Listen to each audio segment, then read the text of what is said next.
साधु संगत जी, प्रेम से कहना धन निरंकार। साधु संगत जी, दासी आशा करती है कि सदगुरु माँ की कृपा से आप सभी अच्छे होंगे, सकुशल होंगे। आज दासी के विचार का विषय है ब्रह्म ज्ञान को जीवन में कैसे उतारें। साधु संगत जी, ब्रह्म ज्ञान को जीवन में उतारना बहुत कठिन है, बहुत सहज है।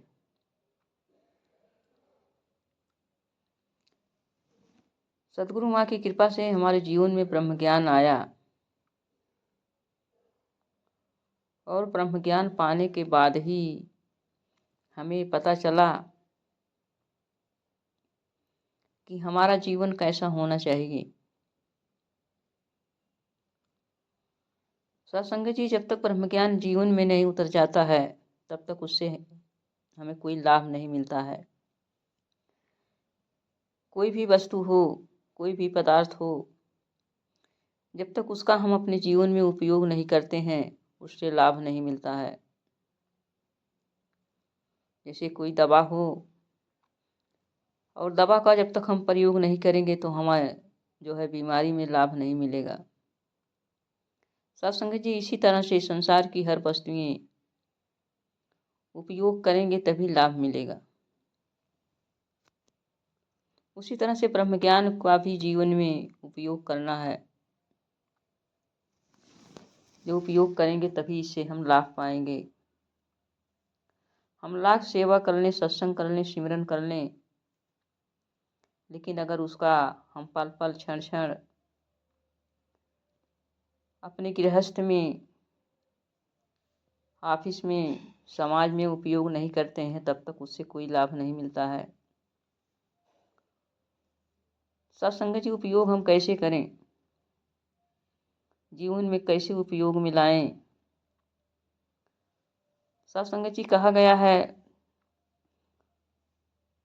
पुस्तक की विद्या और दूसरे के हाथ में गया हुआ पैसा समय पर काम नहीं देता है। अगर हम ब्रह्म ज्ञान की ओर रटी रटाई तक रह गए हैं तो उचित समय जब आएगा तो उससे लाभ नहीं मिलेगा। घर में तमाम उतार चढ़ाव आते हैं,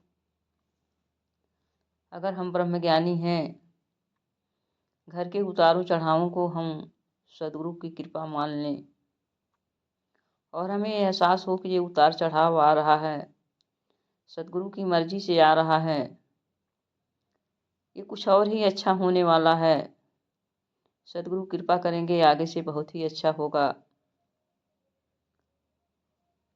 तो हमारे लिए जो मन में उसी के कारण से दुख पैदा होता है वो दुख कम हो जाता है, हमारे अंदर मजबूती आ जाती है। साध संगत जी, संतों ने कहा है अगर आगे से हमें कोई गाली देता है तो उस गाली को भी समझ लेना चाहिए कि सदगुरु की कृपा से ही वो दे रहा है गाली, इसमें भी सदगुरु का कोई राज होगा, या उसका बीपी हाई हुआ होगा, उसकी तबीयत ठीक नहीं हुई होगी, इसलिए हमारे लिए ऐसा व्यवहार कर रहा है। तो साध संगत जी, ये सारी बातें बहुत बड़ी नहीं बनती हैं, बहुत छोटी हो जाती हैं। अगर हम ब्रह्म ज्ञान को जीवन में उतार लेते हैं, उपयोग कर लेते हैं साध संगत जी, तो हमारी ज़िंदगी बड़े आसानी से कटने लगती है। ब्रह्म ज्ञान का उपयोग ये भी है कि हम अपने घरों में सत्संग कराते हैं, संतों की सेवा करते हैं, तो ब्रह्म ज्ञान का उपयोग हो रहा है। लेकिन साध संगत जी, यहाँ तक ही सीमित नहीं है। हमारे जीवन में पल पल समस्याएं उत्पन्न हुआ करती हैं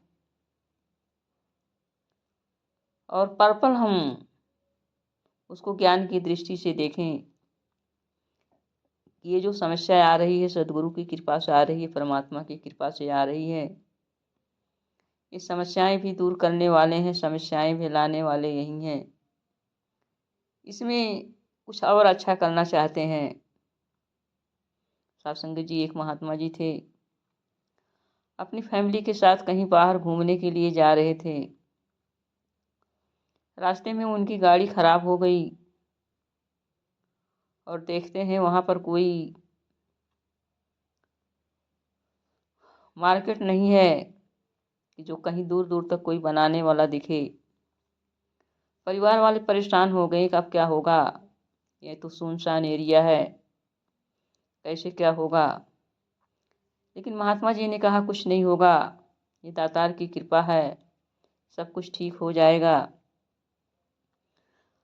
आगे से गाड़ी से उतरकर आगे पैदल थोड़ी दूर जाते हैं देखने के लिए, तो देखते हैं कि कोई उधर से आ रहा है जो कि गाड़ी ठीक करता है, और उनसे इनकी बात हुई। उस व्यक्ति ने कहा चलिए मैं आपकी गाड़ी ठीक कर देता हूँ। वो आया और इनकी गाड़ी ठीक हो गई। फिर वो सफ़र पर आगे निकल पड़े। सत्संग जी सभी लोगों ने परमात्मा को शुक्राना किया, सदगुरु का शुक्राना किया। फिर बहुत दूर नहीं गए थे, थोड़ी ही दूर जाने पर गाड़ी फिर खराब हो गई। फिर उनकी फैमिली परेशान हो गई। उन्हें कहा परेशान होने की कोई ज़रूरत नहीं है, ठीक हो जाएगी गाड़ी। फिर आगे जाकर देखते हैं तो फिर एक बनाने वाले मिल गए और गाड़ी बन गई। सत्संग जी आगे जाते हैं, देखा जाता है कि वहाँ पर एक बहुत बड़ा हादसा हुआ था। तब इनकी समझ में आया कि दातार की बहुत बड़ी कृपा है कि हमको हादसे से बचा लिया, इसलिए हमारी गाड़ी रास्ते में 2 जगह खराब हुई, जिससे हम वहाँ जो है इस समय ना पहुँचें। सत्संग जी इनकी रजा को जो मान लेता है तो बहुत बड़ी बड़ी मुसीबतों से हम बच जाते हैं। सत्संग जी।